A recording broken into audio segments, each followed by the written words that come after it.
Hello and welcome. Today, we're embarking on an incredible journey back in time, about 2,000 years, to uncover the story of one of history's most influential figures, Jesus of Nazareth. We're not just looking at faith, we're diving into what history, archaeology, and ancient texts can tell us. Who was the real man behind the legend? Let's find out together.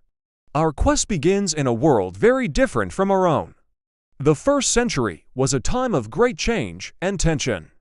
The mighty Roman Empire controlled a vast territory, including the region of Judea, the homeland of the Jewish people. Imagine living under foreign rule, with Roman soldiers in your streets and Roman laws governing your life. This was the world Jesus was born into. The Jewish people held deeply to their traditions and their belief in one God, and many longed for a Messiah, a prophesied leader, who would restore their freedom and kingdom.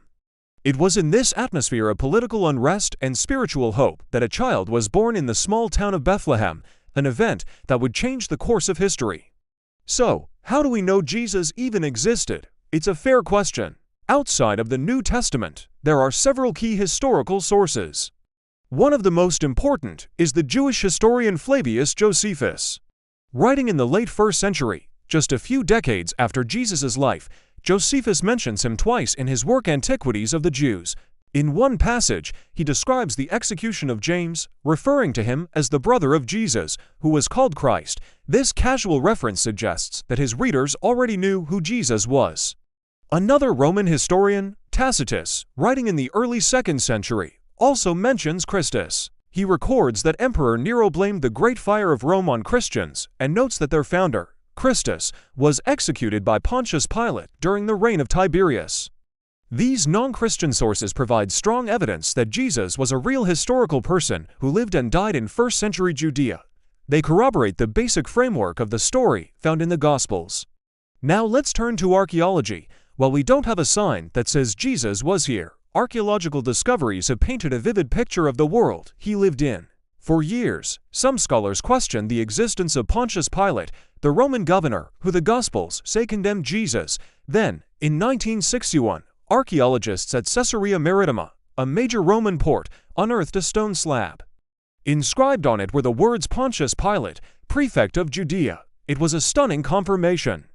Similarly, the Pool of Siloam in Jerusalem, where the Gospel of John says Jesus healed a blind man, was rediscovered in 2004 during a sewer excavation. These finds don't prove the miracles, but they do show that the biblical authors were writing about real places and real people. They ground the stories in a tangible, verifiable historical context. Let's also look at the places Jesus knew. We can walk today in the ruins of Capernaum, a fishing village on the Sea of Galilee that the Gospels call Jesus' home base for his ministry. Excavations there have revealed a 1st century synagogue, very likely the one where Jesus taught. We've also found a house that early Christians revered as the home of the Apostle Peter. In Nazareth, Jesus' hometown, archaeologists have uncovered 1st century stone houses and agricultural terraces. These discoveries help us visualize the daily life of the people Jesus lived among. We can almost see him walking those dusty roads, teaching in those synagogues, and sharing meals in those simple homes. The stones themselves tell a story, bringing the ancient world to life. So what was Jesus' core message? At its heart, his teaching was radical and revolutionary for its time. He spoke of the kingdom of God, but it wasn't the political, military kingdom many were expecting. It was a kingdom of love, justice, and compassion.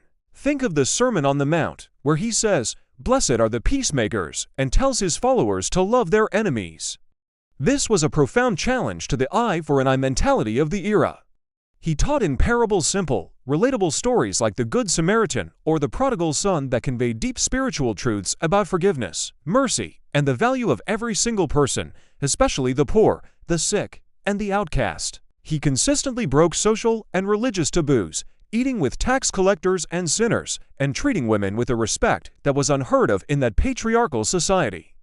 His message was about an inner transformation, a change of heart that would lead to a change in the world. As Jesus' popularity grew, so did the opposition. His message challenged the established religious and political powers. The religious leaders, like the Pharisees and Sadducees, saw him as a threat to their authority and traditions. They accused him of blasphemy for claiming a unique relationship with God. The Roman authorities, always wary of potential uprisings, saw him as a possible revolutionary leader, someone who could stir up the crowds and cause trouble. The final week of his life, known as Passion Week, is a dramatic story of this building conflict. It begins with his triumphant entry into Jerusalem, where crowds hailed him as a king, but the mood quickly soured. After the Last Supper with his disciples, he was arrested in the Garden of Gethsemane.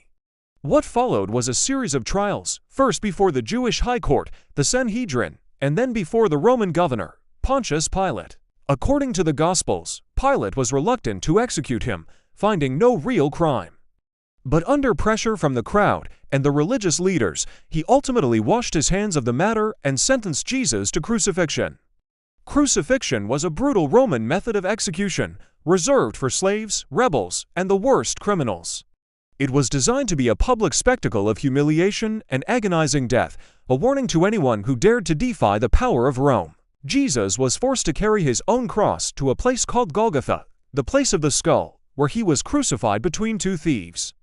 For his followers, it was a moment of utter devastation. Their hope, their leader, was dead. It seemed like the end of the story, but for them, it wasn't the end. 3 days later, the story takes its most extraordinary turn. The Gospels report that his female followers went to his tomb and found it empty. Then, over the next several weeks, Jesus reportedly appeared alive to his disciples, not as a ghost, but in a physical, resurrected body. He ate with them, talked with them, and commissioned them to spread his message to the entire world. This event, the resurrection, is the absolute bedrock of the Christian faith. It transformed a small group of terrified, defeated followers into a bold, unstoppable movement.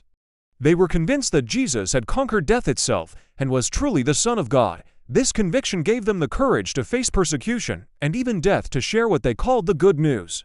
The impact of this small movement from a remote corner of the Roman Empire is almost impossible to overstate. Fueled by the belief in the resurrection, the disciples traveled across the known world, from Jerusalem to Rome and beyond. The Apostle Paul, a former persecutor of Christians who had a dramatic conversion experience, was instrumental in spreading the message to non-Jews or Gentiles. Within a few centuries, this faith that started with a handful of Galilean fishermen became the official religion of the Roman Empire. Its influence has shaped Western civilization for 2 millennia, impacting art, music, literature, law, philosophy, and our calendar itself. Billions of people today, from every corner of the globe, identify as Christians. It's a legacy that all began with one man, his radical message of love, and the unshakable belief of his followers that he rose from the dead. So, as we look back through the lens of history and archaeology, a clear picture emerges. Jesus of Nazareth was a real person who lived in a real time and place. The world he inhabited is now more visible to us than ever before. He was a Jewish teacher whose message of love, forgiveness, and the kingdom of God challenged the powers of his day and ultimately led to his execution. But the story didn't end there. The belief in his resurrection launched a global movement that has profoundly shaped our world. Whether you see him as a great moral teacher, a prophet, or the Son of God, there is no denying his immense impact on human history. Thank you so much for joining me on this historical journey. I hope it's given you some new insights and things to think about. If you enjoyed this video, please give it a thumbs up and subscribe for more deep dives into the fascinating stories that have shaped our world. I'd love to hear your thoughts in the comments below. Until next time, stay curious.